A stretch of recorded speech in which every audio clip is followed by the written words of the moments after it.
Assalamualaikum warahmatullahi wabarakatuh. Selamat siang, salam sejahtera bagi kita semua. Pada video kali ini saya akan presentasikan materi mengenai konsep teori tentang pendidikan anak tunadaksa dengan mata kuliah Perspektif Pendidikan dan Pembelajaran Anak Tunadaksa dengan dosen pengampu Ibu Dr. Nurhastuti SPD MPD dan Bapak Setiabudi SPD MPD. Dan saya selaku penyusun dan dari kelompok 1 atas nama Widya Maharani dengan NIM 203097. Pada materi kali ini saya akan membahas mengenai, kalau sekilas infonya, yang pertama yaitu konsep sejarah pendidikan anak tunadaksa. Yang kedua yaitu membahas tentang tujuan pendidikan anak tunadaksa, seperti apa nantinya pendidikan itu berperan bagi anak tunadaksa. Ketiga, kami akan membahas tentang prinsip dasar program pendidikan anak tunadaksa. Keempat, sistem layanan pendidikan anak tunadaksa. Dan yang terakhir itu kami akan membahas seperti apa sih dasar-dasar dari penanganan pendidikan anak tunadaksa di rumah. Nah, yang pertama, materi pertama itu membahas tentang konsep sejarah pendidikan anak tunadaksa. Anak-anak tunadaksa Krivoli pada zaman Renaissance pernah disebutnya sebagai setan yang disejajarkan dengan makhluk jahat atau evil dan tidak pantas untuk diberi hidup. Dengan demikian, tidak ada artinya sama sekali keberadaan anak-anak tunadaksa di zaman dahulu. Namun seiring perkembangan zaman, pada akhirnya pada tanggal 5 Februari 1953 berdirilah Yayasan Sukarela di Solo yang bertujuan memberikan perawatan kepada anak-anak cacat yang kemudian sekarang diberi nama YPAC, dengan kemudian berdirilah YPAC cabang dan YPAC di kota-kota Jakarta. Bahkan sampai sekarang untuk anak tunadaksa itu sebenarnya sudah banyak yang memberikan pendidikan dan pelayanan yang lebih baik dari ketimbang zaman dahulu. Setidaknya anak tunadaksa itu sekarang tidak lagi dikecualikan, tidak lagi dikucilkan di dalam masyarakat. Setidaknya sekarang mereka sudah berhak untuk memperoleh kebebasan untuk mereka sendiri, sama halnya dengan orang-orang normal pada umumnya.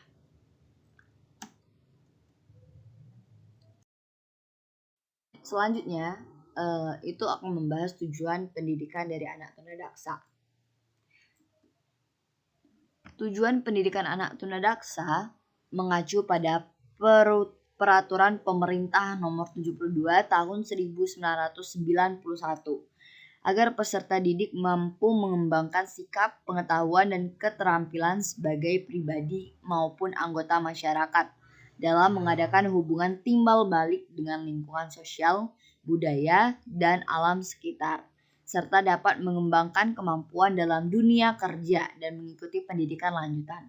Sasaran pendidikan pada tunadaksa itu bersifat dual purpose atau ganda, yaitu berkaitan dengan pemulihan fungsi fisik dan mengembangkan dalam pendidikannya. Tujuan utamanya adalah terbentuknya kemandirian dan kebutuhan pendidikan anak tunadaksa. Sehingga diharapkan anak tunadaksa itu bisa lebih mandiri terhadap dirinya sendiri. Selanjutnya yaitu pemanfaatan atau lanjutan dari tujuan pendidikan anak tunadaksa. Nah, tujuan pendidikan anak tunadaksa itu ada 7. Yang pertama itu yaitu pengembangan intelektual dan akademiknya. Yang kedua itu membantu perkembangan secara fisiknya. Yang ketiga yaitu meningkatkan perkembangan emosi dan penerimaan diri anak. Seperti misalnya anak tunadaksa ini tidak mau menerima diri dia ataupun merasa insecure terhadap dirinya. Sehingga di sini lewat tujuan dari pendidikan anak tunadaksa ini diharapkan anak tunadaksa itu lebih percaya diri akan dirinya. Yang keempat itu mematangkan aspek sosial. Seperti apa sih mematangkan aspek sosial ini? Itu meliputi kegiatan kelompok atau kebersamaannya itu yang perlu dikembangkan, seperti sikap sosialnya yang anak tunadaksa kayak seperti individualis. Nah, lewat pendidikan ini diharapkan anak tunadaksa itu lebih bersosialisasi kepada orang-orang yang ada di sekitar, tidak individualis. Selanjutnya yaitu mematangkan moral dan spiritual. Nah, di sini lewat pendidikan ini juga diajarkan kepada anak tentang nilai-nilai, norma kehidupan dan keagamaan untuk membantu mematangkan norma moral dan spiritualnya. Selanjutnya, itu ada meningkatkan ekspresi diri. Ekspresi diri anak tunadaksa itu perlu ditingkatkan melalui kegiatan kesenian, keterampilan, dan atau kerajinan, ataupun lewat minat dan bakat dari anak tunadaksa itu sendiri, sehingga mereka bisa mengekspresikan diri dia sebebas mungkin dan menggali potensi yang ada pada dirinya semampu dan sebisa mungkin secara lebih maksimal. Nah, yang terakhir itu ada mempersiapkan masa depan anak.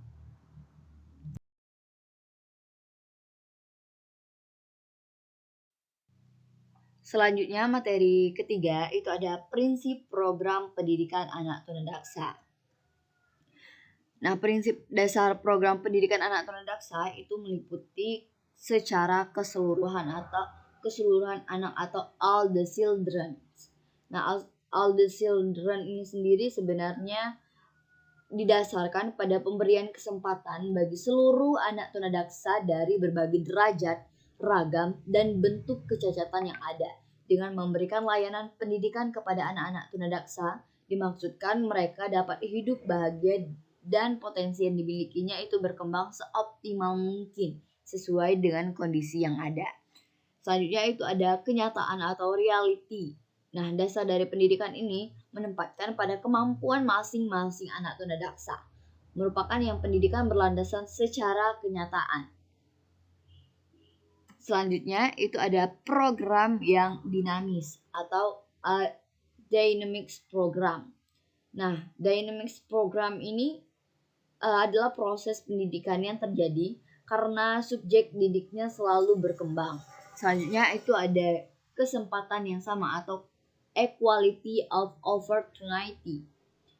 Di sini memperoleh pendidikan itu menuntut penyelenggaraan pendidikan anak-anak tunadaksa untuk menyediakan dan mengusahakan sarana pendidikan yang sesuai dengan kebutuhan anak, seperti ruang belajar yang diatur sehingga dapat memberikan kesempatan bagi anak untuk belajar secara bebas. Selanjutnya itu ada kerjasama atau kooperatif. Anak-anak tunadaksa tidak akan berhasil mengembangkan potensi mereka tanpa adanya kerjasama dengan pihak-pihak terkait dengan pendidikan anak-anak tunadaksa. Nah, kerjasama ini bisa meliputi dari guru dan orang tua, ataupun dari tim medis, paramedis, pekerja sosial, psikolog, dan lain sebagainya. Nah, ada juga sebenarnya dari prinsip pendidikan secara berbeda atau prinsip pendidikan anak tunadaksa yang berbeda dengan anak normal itu seperti prinsip multisensor. Multisensor ini berarti itu banyak indera, dalam artian maksudnya dalam proses pendidikan anak-anak tunadaksa sedapat mungkin memanfaatkan dan mengembangkan indera-indera yang ada dalam diri mereka. Selanjutnya ada prinsip individualis. Penanganan pendidikan anak tunadaksa perlu memperhatikan prinsip individualis. Artinya kemampuan masing-masing dari individu lebih dijadikan titik tolak dalam memberikan pendidikan yang pada mereka. Selanjutnya itu juga ada prinsip belajar mengajar. Pertama itu motivasi. Motivasi ini kan perlu dikembangkan. Anak-anak yang insecure terhadap dirinya itu bisa kita kembangkan dengan cara kita memberikan motivasi sebisa mungkin, semampu mungkin, supaya anak itu bisa bersemangat, bisa merasa bahwa dirinya itu tidak dikucilkan atau merasa dirinya itu tidak berguna lah, sehingga kita harus memberikan motivasi supaya anak itu lebih bersemangat dalam dunia pendidikannya ataupun di kehidupan sosialnya. Selanjutnya itu yang terakhir ada perhatian. Nah, perhatian apa nih? Seperti apa upaya yang bisa diarahkan? Misalnya perhatian terhadap kesiapan mentalnya, penandaannya, mengingat, mengungkapkan kembali, atau generasi dan transfer. Seperti apa sih generalisasi dan transfer ini? Yaitu kemampuan membuat generalisasi dan transfer pada anak didik.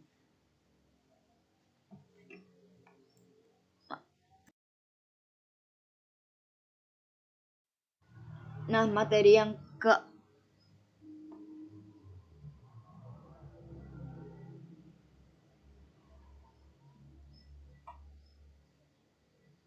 yang selanjutnya itu dasar-dasar penanganan pendidikan anak tunadaksa di rumah. Salah satu faktor penting dalam penanganan anak tunadaksa di sini, kelompok sendiri itu sebenarnya mengambil kasus anak tunadaksa cerebral palsy. Nah, penanganan anak cerebral palsy itu salah satu faktor yang penting dalam penanganan anak cerebral palsy, khususnya pada tahun-tahun permulaan, yaitu kemampuan menggunakan kedua tangan secara efektif dan ekonomis. Dalam hal pelaksanaannya, pelayanan dipentingkan pada perasaan atau feeling. Dengan kata lain, perbedaan antara lengan cerebral palsy dengan anak normal dalam hal penanganan seperti dalam pengobatan, sasaran utama adalah menghilangkan segala jenis bantuan secepat mungkin. Mengingat pada waktu Anda memegang dan menggerakkan anak Anda mengerjakan sesuatu gerakan, kita harus memberi semangat pada anak untuk bergerak aktif tanpa bantuan. Ia hanya dapat mengerjakan hal tersebut dengan jalan kita menjauhkan tangan kita dengan mereka dalam gerakan yang benar dan memberi semangat padanya untuk bergerak sendiri, sehingga anak itu bisa belajar kemandirian terhadap menggerakkan tangan mereka. Karena di kelompok sendiri itu membahas cerebral palsy, ada tangan, ada kepala juga, anggota gerak tubuhnya. Nah, materi terakhir itu ada sistem layanan pendidikan. Sistem layanan pendidikan anak tunadaksa itu ada sistem pendidikan penempatan di kelas reguler. Seperti apa sih penempatan anak tunadaksa di sekolah reguler? Itu menyiapkan lingkungan belajar tambahan sehingga memungkinkan anak tunadaksa untuk bergerak sesuai dengan kebutuhannya. Ataupun menempatkan anak di kelas reguler supaya anak bisa berkesinambung ataupun bisa merasa bahwa dirinya itu sama dengan anak normal, sehingga dia bisa ditempatkan secara bebas di kelas reguler. Namun pelayanannya mungkin berbeda dari anak-anak normal pada umumnya. Yang kedua, itu ada penempatan di ruang sumber belajar dan kelas khusus. Nah, murid yang mengalami ketinggalan dari temannya di kelas reguler karena ia sakit-sakitan diberi layanan tambahan oleh guru di ruang sumber. Nah, dari ruang sumber belajar dari kelas khusus ini, semisalnya ada anak yang ketertinggalan dalam belajar mengajar sehingga diberikan pelayanan pendidikan sesuai apa yang mereka tertinggal gitu. Seperti misalnya mereka tertinggal beberapa bab materi, itu nanti di kelas ini akan diajarkan materi tersebut sehingga anak bisa belajar lanjutan dengan anak-anak normal sehingga mereka bisa mengikutinya secara seimbang.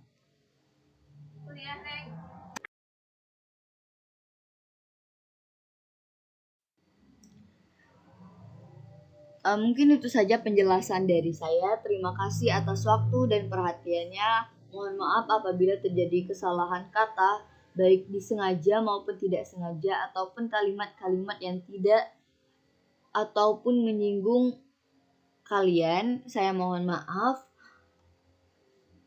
Terima kasih atas waktunya. Wassalamualaikum warahmatullahi wabarakatuh.